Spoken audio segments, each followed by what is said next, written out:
Dezembro é o mês de muitas luzes, de fazer planos em família, de comprar presentes. Mas em 1975, no Colorado, a manhã de Natal chegou mais cedo e trouxe uma cena assim de partir o coração. Uma jovem com apenas 20 anos, toda uma vida pela frente, estava abandonada na beira de um campo gelado. Ao lado do seu corpo tinha alguns embrulhos de presentes e uma pequena árvore de Natal. E não era uma decoração, era um símbolo de uma viagem que para ela nunca terminou. Por quase 50 anos, a polícia sabia que ela tinha sido morta, mas o que eles não sabiam era quem fez isso. E isso permaneceu congelado no tempo. Fica comigo porque essa é a história de Terry Becker, a dama da árvore de Natal.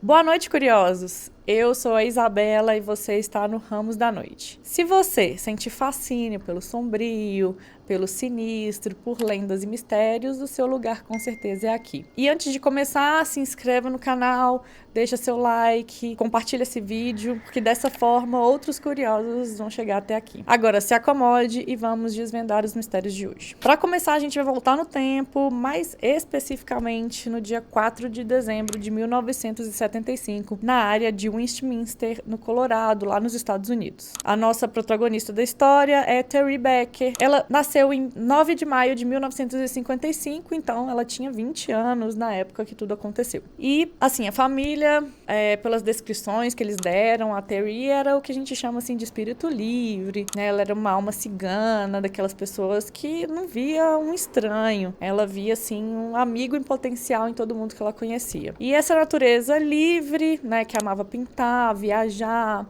ela tinha um estilo de vida nômade, digamos assim. Ela não tinha um endereço fixo, né? Ela ficava na casa de amigos, de parentes, vivendo ali seu próprio ritmo. E, segundo a própria família, vivia sempre no limite. Isso tornava, assim, a Terry vulnerável, mas, ao mesmo tempo, aquilo fazia parte da essência dela. O plano dela naquele dia era muito simples. Ela estava em Westminster, no Colorado, e queria uma carona para visitar o namorado que estava preso na cadeia do condado de Adams, em Bristol. E para dar uma ideia, assim, da distância entre as duas cidades, era assim de uns 30 quilômetros, talvez uns 20 minutos de viagem de carro. E lembrando que isso era início de dezembro, então a Terry estava levando com ela alguns presentes e aquela pequena árvore de Natal de plástico que era para dar um toque mais alegre, mais festivo para a visita. Só que, infelizmente, por ter esse estilo, né, por ser tão sociável e confiante, ela não pensou duas vezes em aceitar a carona da pessoa errada. Na manhã do dia seguinte, um casal de motociclistas encontrou o corpo de Terry num campo vazio. Ela foi encontrada ainda lá na área de Westminster, a uma distância muito curta, assim, alguns poucos quilômetros de onde ela tinha acabado de pedir carona. A sua viagem, que teria 30 quilômetros, na verdade, durou nada mais do que alguns minutos. A cena, assim, era horrível e chocante. E as evidências estavam claras ali. A Terry havia sido estuprada e brutalmente asfixiada. O assassino deixou ela ali mesmo, jogada com os pertences dela espalhados. E o detalhe que ficou na memória dos detetives são os embrulhos de presente e aquela pequena árvore de Natal de plástico aqui naquele cenário de morte. Aquele símbolo de vida e de esperança, de repente, virou um marcador ali de um túmulo improvisado. Os detetives trabalharam, mas o caso se esfriou com o tempo. As limitações, né? A gente tá falando da década de 70, né? Então tinha muitas limitações de tecnologia, também a falta de um suspeito claro.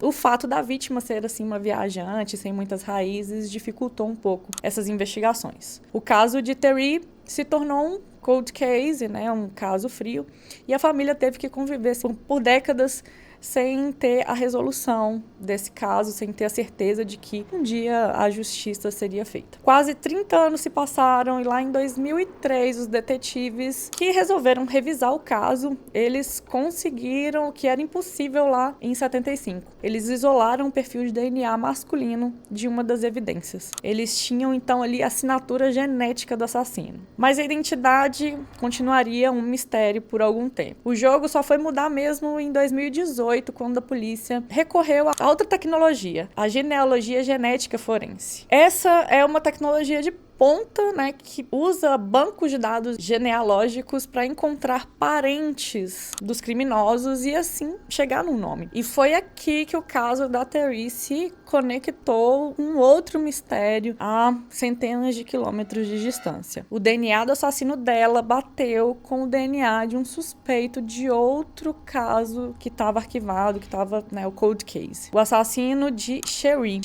Bridgewater, em Las Vegas, no ano de 1991. O mesmo modus operandi: agressão sexual e estrangulamento.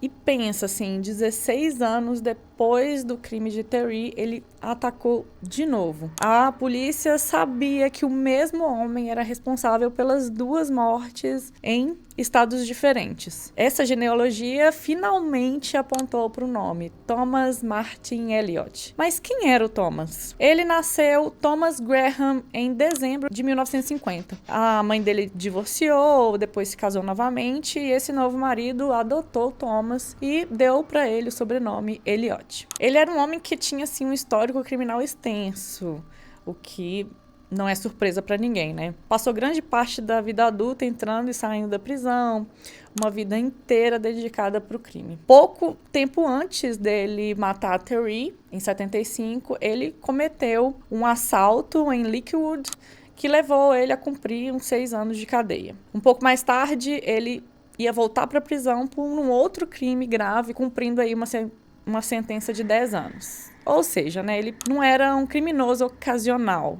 Ele era um predador em série. E, por uma ironia do destino, ele estava livre e provavelmente ali à procura de uma vítima naquela área, no exato momento em que a Terri pedia carona. Então, infelizmente, ela estava no lugar errado na hora errada. Então, até aí a polícia tinha um nome e o DNA. O mistério parecia ter sido resolvido. Mas tinha um outro obstáculo. Thomas tinha cometido suicídio em Las Vegas no dia 30 de outubro de 1991, pouco tempo depois de ter cometido o assassinato da Sherry. Ele foi ex-militar por um breve período, então ele tinha sido enterrado no cemitério memorial dos veteranos do sul de Nevada. O assassino de Terri morreu antes de ser pego. Ele se escondeu assim, conseguiu se esconder por muitas décadas. Para a polícia, isso não era o fim. E eles queriam, assim, ter certeza absoluta de trazer encerramento, né, que a família da Terri merecia. E os investigadores de Las Vegas se juntaram ali com os de Westminster e tomaram uma decisão drástica, mas necessária. Em outubro de 2023...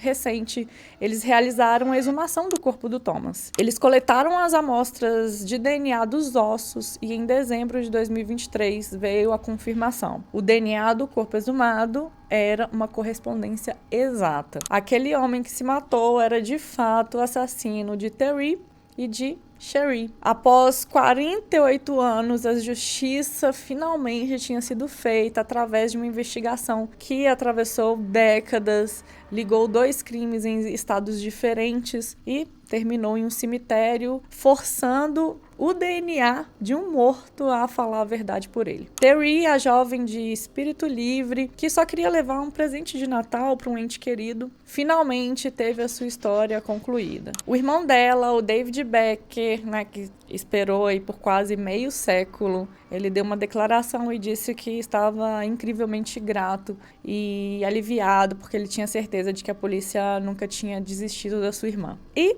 se você gosta de histórias onde a justiça prevalece, mesmo que leve décadas e precise de uma exumação, Deixa aqui o seu like e me conte nos comentários qual outro cold case que você acha que a tecnologia de DNA deveria investigar ou voltar a investigar. Aproveita, se inscreve no canal, ativa o sino de notificações para não perder os próximos vídeos. Deixa o like, compartilha esse vídeo com quem também curte histórias de crimes reais e lendas. Obrigada por me acompanhar até aqui. Te vejo em breve com mais histórias misteriosas.